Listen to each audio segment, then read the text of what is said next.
est-ce que tu penses réellement que ton couple est solide?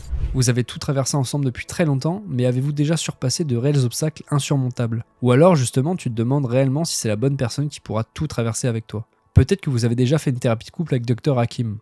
Non, pas ce Dr Hakim là, non. Celui-là.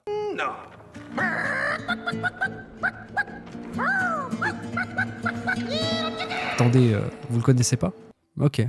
Alors il est temps pour moi de rectifier le tir et de vous faire plonger dans le meilleur des jeux coop à faire avec votre moitié. Que ce soit pour arranger vos problèmes de communication ou juste pour savoir si tu vas marier la bonne personne. Annoncé en décembre 2020 par Electronic Arts et sorti le 25 mars 2021, It Take Two est le chef-d'œuvre coopératif des studios Hazelight, dirigé par Joseph Fares, déjà connu pour des jeux comme A Way Out, un autre jeu de coopération. Ce jeu raconte l'histoire de Cody et May, un couple en pleine instance de divorce, et au milieu de tout ça, leur petite fille Rose qui veut désespérément qu'ils restent ensemble. Rose sentait déjà que quelque chose se passait entre ses parents, et l'annonce de leur divorce lui fait l'effet d'un coup de massue. Mais Rose pratique apparemment le vaudou, et grâce à quelques larmes et un livre sorti tout droit d'un magasin un peu chelou, elle implante sans le savoir l'âme de ses parents dans 2 poupées.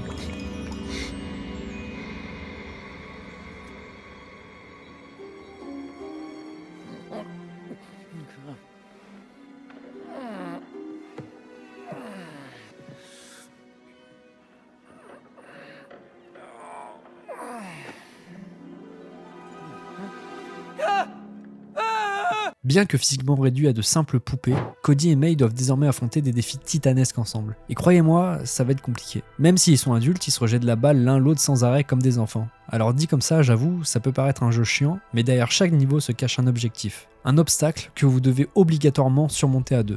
Impossible de le faire seul. Évidemment parce qu'un couple, c'est à 2. Logique. Chaque niveau n'est qu'un prétexte. Un prétexte pour cacher une métaphore puissante sur la communication et la coopération au sein d'un couple. En gros, tout ce que tu ne fais pas dans la vraie vie, tu vas devoir le faire dans le jeu. J'en ai parlé plus tôt d'un certain livre, mais comment parler d'It Take Two sans parler de Dr Hakim? Ce fameux livre de l'amour qui parle, qui vole, qui nous séquestre, qui nous téléporte, ça n'a aucun sens, on parle d'un bouquin là. Mais c'est un de mes personnages préférés dans ce jeu. Il est énervant pour Cody et May, mais qu'est-ce qui me fait rire, bordel. D'ailleurs, il s'appelle Hakim, mais il parle espagnol. Va comprendre. Au-delà de ça, Hakim est aussi un des persos principaux de ce jeu.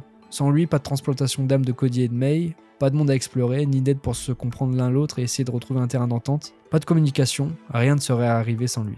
Mais d'ailleurs, en parlant de monde à explorer, comment nos protagonistes pourront faire face à tous les obstacles qui les attendent? Eh bien, dans chaque nouvelle étape de ce voyage périlleux, Cody et May se voient conférer à chacun un pouvoir spécial qui leur ressemble et qui les complète. Par exemple, au cours du premier niveau, Cody reçoit le pouvoir de lancer et de rappeler des clous. May, quant à elle, a un marteau. Vous comprenez ce que je veux dire, ça va toujours de pair. Même pour vaincre les boss, vous aurez besoin de vous coordonner et de toujours travailler ensemble.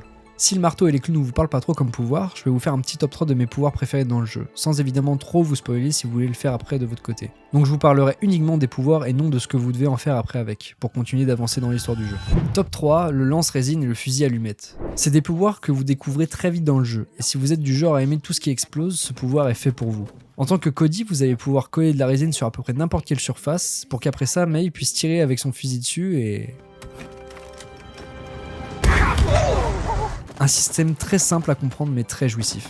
Mais ils ne servent pas qu'à tout faire exploser. La résine peut aussi faire contrepoids pour par exemple faire descendre une planche pour vous faire traverser, ou le fusil quant à lui peut activer des mécanismes en tirant sur des cibles. Parfois, vous ou votre partenaire sera obligé d'utiliser son pouvoir seul pour vous faire avancer tous les deux. Et ça au cours de toute l'aventure. Le sacrifice et l'entraide quoi.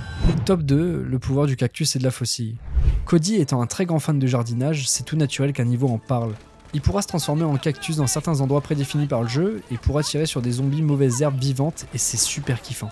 Et il pourra aussi tenir ses ennemis à distance avec une branche qui lui sort de la tête pendant que May se la joue Sekiro avec sa faucille et découpe en fines lamelles tous les ennemis qu'on rencontre et elle fera aussi en sorte que le jardin refleurisse à nouveau en l'arrosant.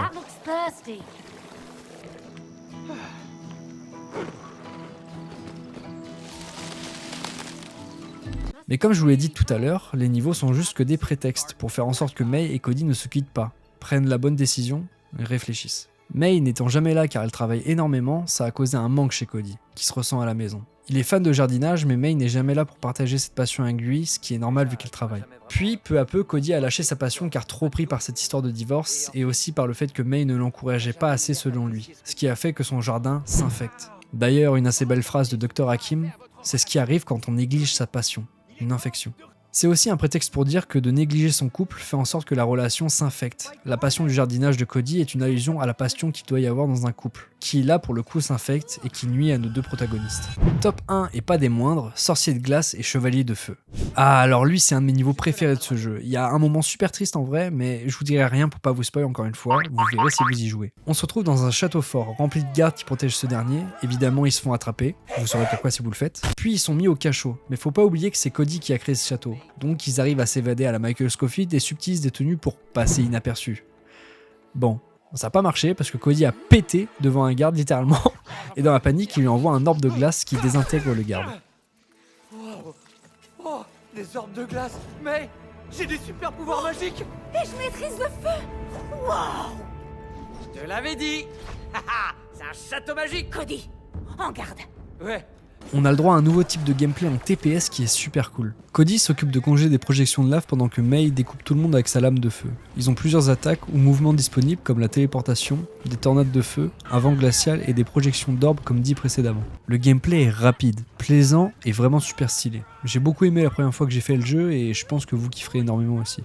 Mais même sans parler de pouvoir, le jeu est extrêmement riche en gameplay, en easter eggs et même en mini-jeux. Vous vous ennuierez absolument jamais. On sent réellement que les développeurs y ont mis leur cœur dans le jeu, et ça se ressent. Sans compter les diverses références à la pop culture cachées dans le jeu aussi. Ils ont même fait une référence à leur propre jeu précédent, et je trouve ça super stylé car c'est aux joueurs d'aller fouiller et de chercher un peu voir ce qui l'entoure. Gonna kick your ass.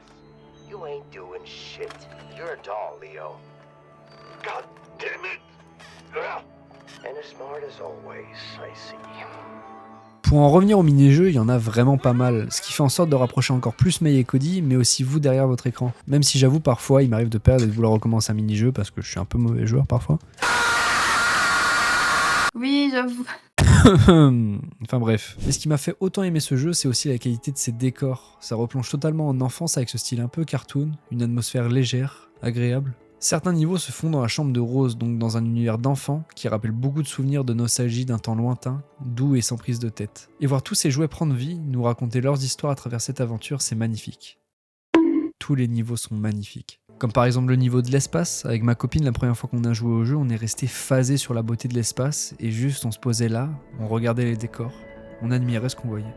Pas besoin d'avoir les graphismes les plus réalistes possibles, le jeu arrivera à vous faire plonger dans son univers tellement il est varié et pensé avec soin. Juste prenez le temps et admirez.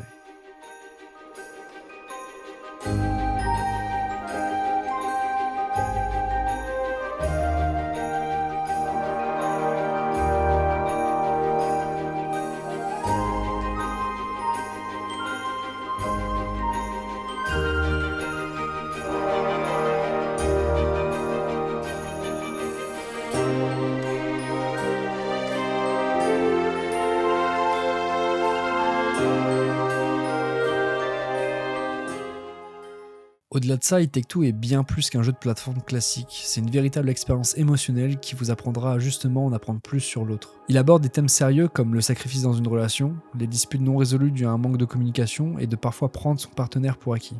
C'est à la fois touchant et profondément réfléchi, et si tu te retrouves à avoir une discussion sérieuse avec ton partenaire après y avoir joué, eh bien c'est que le jeu fait bien son travail. Et je pense que d'un point de vue thérapeutique, ce jeu peut très bien vous aider à mieux vous comprendre l'un l'autre, communiquer, vous laisser du temps, ne pas faire faiblir la passion qui vous animait l'un l'autre autrefois. Si vous êtes un enfant et même un peu plus vieux et que vos parents peuvent avoir du mal parfois à se comprendre et à communiquer, vous pourrez leur conseiller d'y jouer. Premièrement, ils pourraient passer du temps ensemble, ce qui peut leur faire plaisir, puis ça leur ferait sortir de ce qu'ils font d'habitude. Ça m'étonnerait que tous les parents des gens qui regardent cette vidéo jouent régulièrement aux jeux vidéo, parce que malheureusement c'est souvent considéré d'inutile, de débile, alors que c'est totalement faux. Montrez-leur cette vidéo et ils en auront la preuve, et peut-être que ça leur donnera envie d'y jouer. It Take Two nous rappelle que tous les problèmes peuvent être résolus, avec des efforts et évidemment beaucoup de coopération. Alors si tu veux vraiment tester ton couple, n'hésite pas. 2 manettes suffiront pour vous faire plonger dans cette expérience inoubliable qu'est It Take Two. Truc génial en plus, si vous vivez à distance de votre partenaire, pas de souci, les développeurs ont pensé à tout. Vous n'avez juste qu'à acheter une copie du jeu sur un PC ou une console et télécharger le pass Ami,